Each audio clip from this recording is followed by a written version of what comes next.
Bienvenidos al segundo módulo de este curso de eclesiología. Continuamos viendo el gobierno de la iglesia, la autoridad en la iglesia. Cristo es la única verdadera cabeza de la iglesia y no hay otro. Cristo como cabeza de la iglesia gobierna a través de una autoridad que denominamos delegado. Es decir, su autoridad no es ahora inmediata, sino mediata a través de. Y debido a que Cristo gobierna la iglesia en forma mediada, Él da su poder a funcionarios para gobernar esta iglesia. Y estos son los ancianos o líderes que Dios estableció. El uso de poder del liderazgo o de los ancianos. El poder ministerial. El poder de los ancianos se deriva del hecho de que son representantes de Cristo, porque a ellos les ha sido mediado el poder. Y el hecho de que Él los llama para administrar este poder en la iglesia. El poder declarativo. Cuando se trata de poder declarativo, esto quiere decir que el anciano no tiene el poder para aprobar nuevas leyes. En la iglesia, solo Cristo es el dador de la ley. Es decir, solo las escrituras determinan lo que se debe hablar, hacer. Un tercer punto son los asuntos discrecionales. Aquí tenemos que hacer una distinción y tocar este punto. Hay algunas cosas sobre lo que la escritura o Cristo es explícita, pero hay otras cosas sobre las que la escritura y Cristo mismo no es explícito y por lo general son asuntos menores o temas de administración. Por ejemplo, ¿cuándo debemos realizar nuestros cultos dominicales? ¿Domingos por la mañana? ¿Domingos por la tarde? ¿Domingos por la noche? Bien, en la escritura no hay una directriz clara sobre este asunto. Pero sí hay principios que se deben seguir en estos asuntos discrecionales y mencionaré unos dos o tres. Por ejemplo, 1 Corintios 14:26 dice que todo se haga para edificación. Es decir, toda decisión que tomemos donde la escritura no sea específica debe ser para edificación. Y lo segundo, hágase todo decentemente y con honor. Dos cosas más ahí tenemos. Cada decisión que tome el liderato de la iglesia debe hacerlo enfocado en la decencia y en el orden en la iglesia. Veamos los modelos de gobierno eclesiástico. Tenemos tres modelos, podríamos decir, más comunes. Episcopal. En el primer modelo, el poder de la iglesia se encuentra en la jerarquía o los oficiales de la iglesia. Conducen a la iglesia y nombran estos líderes que están acá arriba a la próxima generación de la iglesia. Esto crea una división clara entre lo que es el clero y lo que es la congregación de laicos. Otro modelo es el modelo congregacional, que podríamos denominar democrático. Este segundo modelo, el poder de la iglesia se encuentra en el pueblo, la congregación. Este es un modelo de democracia. El pueblo es la fuente de poder y eligen representantes para guiarlos y los representantes son responsables ante este pueblo. Y el tercer modelo es el modelo presbiteriano. Este es similar al anterior, pero tiene una diferencia. La iglesia es vista como un organismo. La idea clave aquí es que aunque el poder se encuentre en toda la iglesia, la comunidad de creyentes, cada parte o cada creyente tiene su propia esfera y función que desempeñar dentro de la congregación de acuerdo a los dones que Dios le ha dado o que Cristo les ha dado.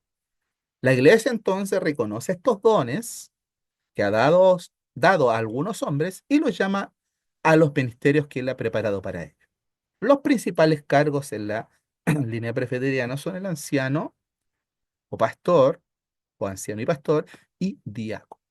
En este modelo no hay una distinción esencial entre clero y laico, pero sí una distinción de función. ¿Ya? Veamos ahora otro punto más que es las marcas verdaderas de una iglesia o las marcas de una iglesia verdadera. En la teología se han descubierto tres marcas de una iglesia verdadera. Y esta proviene desde el tiempo de la Reforma, particularmente desde la teología, se desarrolla desde los credos de la Confesión belga en 1561 hacia adelante y también desde Juan Calvino. La iglesia debe tener las siguientes marcas. Primero, predicación fiel de la palabra. Es decir, debe estar, número uno, centrada en la exposición fiel de la escritura. Número dos, en la predicación debe ser cristocéntrica, enfocada en Cristo y su obra redentora. Número tres, no debe basarse en opiniones humanas, sino en la enseñanza clara y exegética de la Biblia. La segunda marca de una iglesia eh, verdadera es que administra correctamente los sacramentos. La iglesia no católica conserva los dos sacramentos instituidos por Cristo, los cuales son el bautismo como signo de la entrada al pacto de gracia y la Santa Cena como medio de gracia y comunión con Cristo. Estos sacramentos deben ser administrados conforme a la palabra de Dios, evitando prácticas no bíblicas. Y el tercer distintivo de una iglesia verdadera es la disciplina eclesiástica. La disciplina es necesaria para la pureza doctrinal y moral de la iglesia. Protege el testimonio cristiano y busca la restauración de los creyentes. Se aplica mediante amonestación, corrección y en casos extremos también la excomunión, como por ejemplo casos de 1 Corintios capítulo 5, 1 al 3. ¿Ya? Veamos ahora la misión de la iglesia. La gran comisión y el llamado de la iglesia es a hacer discípulos. La gran comisión y el llamado de la iglesia es a predicar el evangelio y a hacer discípulos. Mateos 28, 18 al 20, Hechos 1, 8. Número, la misión principal de la iglesia es hacer discípulos de todas las naciones. Número dos, no se trata solo de predicar el evangelio, sino también o inclusive o debe incluirse el formar creyentes maduros en la fe. No es solo predicar, es también formar a aquellos que se les predica.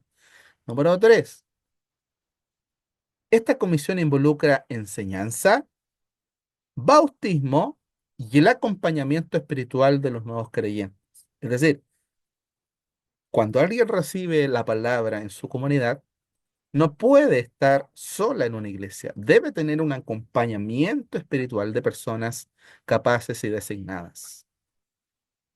Y deben ser naturalmente enseñadas, bautizadas y acompañadas. Otro punto de la misión de la iglesia es lo que tiene que ver la iglesia y su relación con la cultura. Y aquí quiero que anote Romanos 12:2 y 1 Pedro 2:9.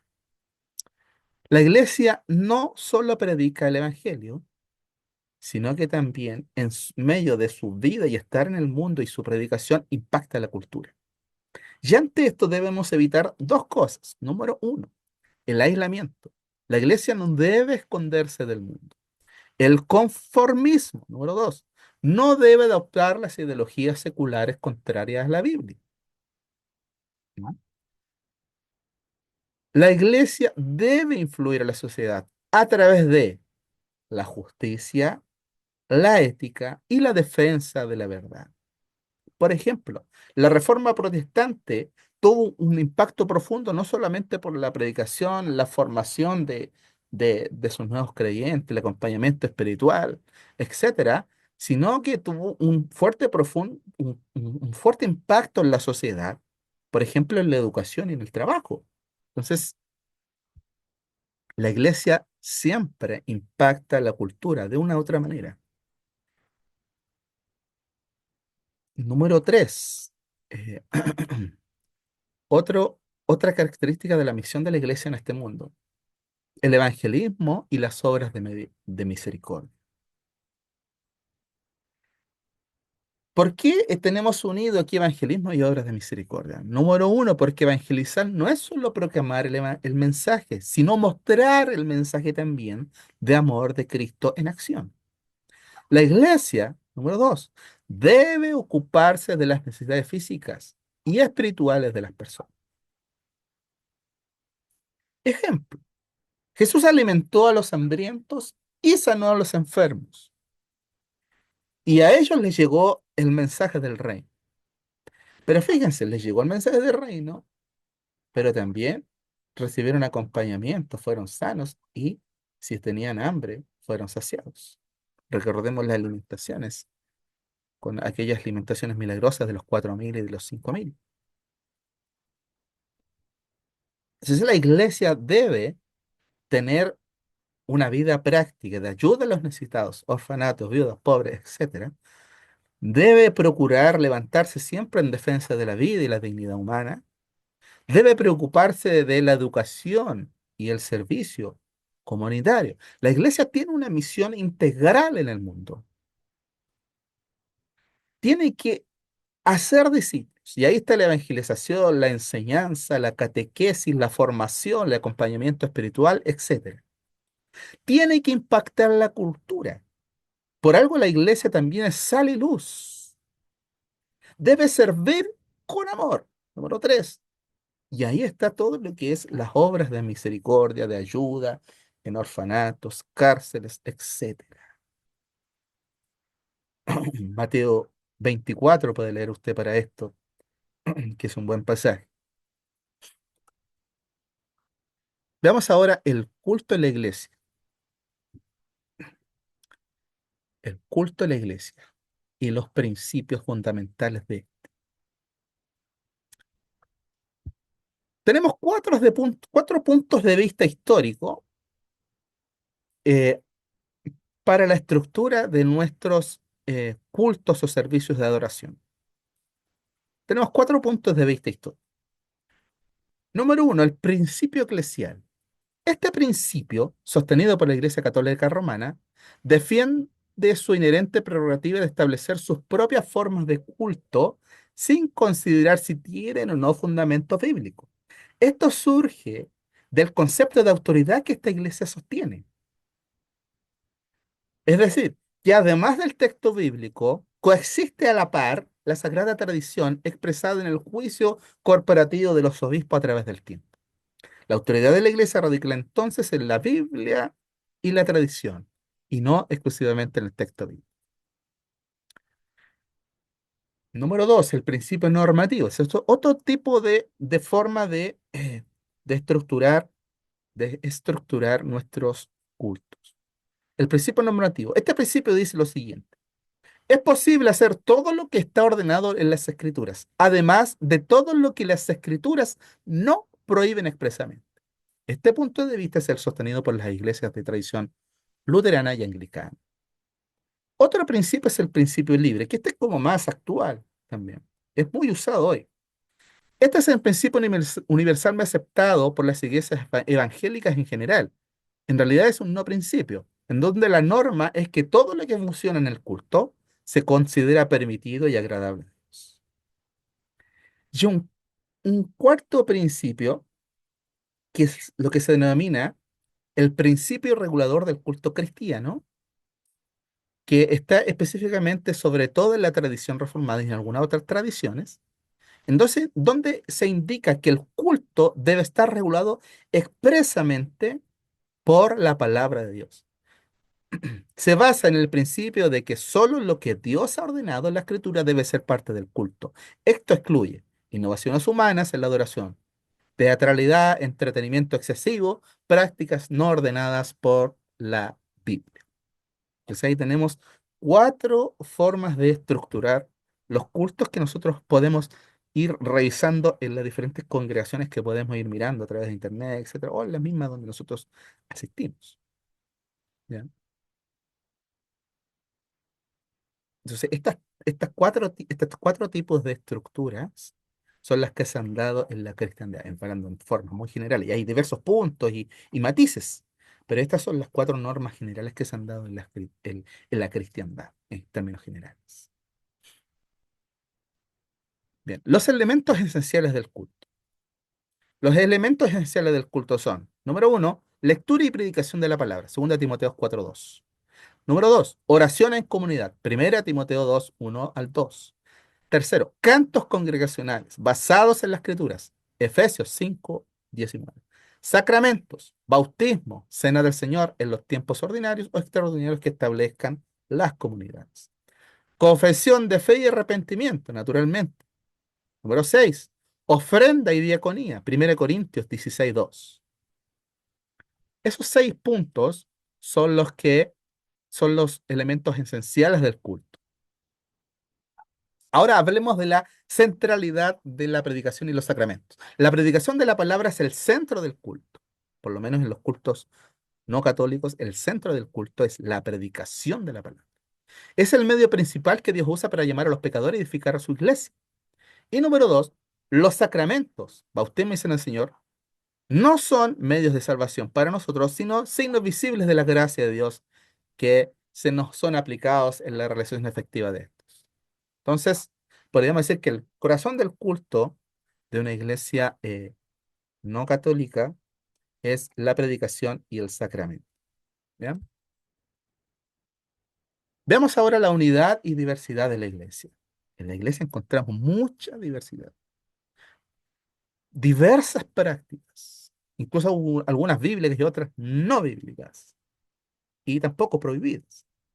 Entonces, hay una gran diversidad, pero también hay una gran unidad. La edificación y comunión de los santos.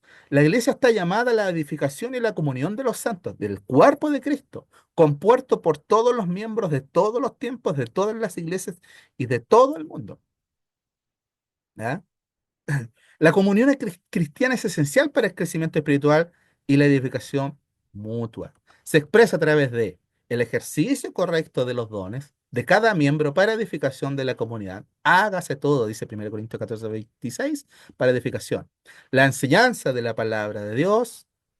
Entonces, esta comunión cristiana se muestra a través de el ejercicio correcto de los dones, la enseñanza de la palabra, la oración, el apoyo mutuo, la celebración de la cena del Señor en comunión, el servicio y el amor fraternal.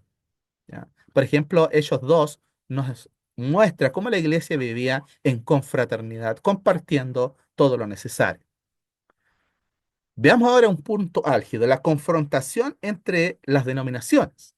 Existen diferentes denominaciones y eso lo ya sabemos. Hoy en día más que nunca existen diferentes tipos. ¿Cómo podemos trabajar juntos? Esa es una gran pregunta. Entre las diferentes denominaciones, ¿cómo trabajar juntos? Y aquí unas pequeñas respuestas. Número 1, manteniendo la unidad en doctrinas esenciales. Efesios 4, 4 al 6. Mostrando gracia en diferencias secundarias. Romanos 14, 1 al 3. Cooperando en evangelismo, misiones y servicio. Entonces tenemos 3 respuestas. ¿Cómo podemos trabajar juntos si somos tan diferentes? Si tenemos unidad en las doctrinas esenciales, podemos hacerlo. Si tenemos una capacidad espiritual para mostrar gracia en las diferencias secundarias, podemos hacerlo. Cooperando en evangelismo y misiones y servicios, si podemos hacerlo, bendito sea. El desafío de la unidad en la iglesia local. Veamos ahora vimos macro, ahora micro, en la iglesia local. La unidad de la iglesia local puede verse amenazada por conflictos personales, orgullo, diferencias en preferencias de adoración o tipos de liderazgo, falta de enseñanza bíblica.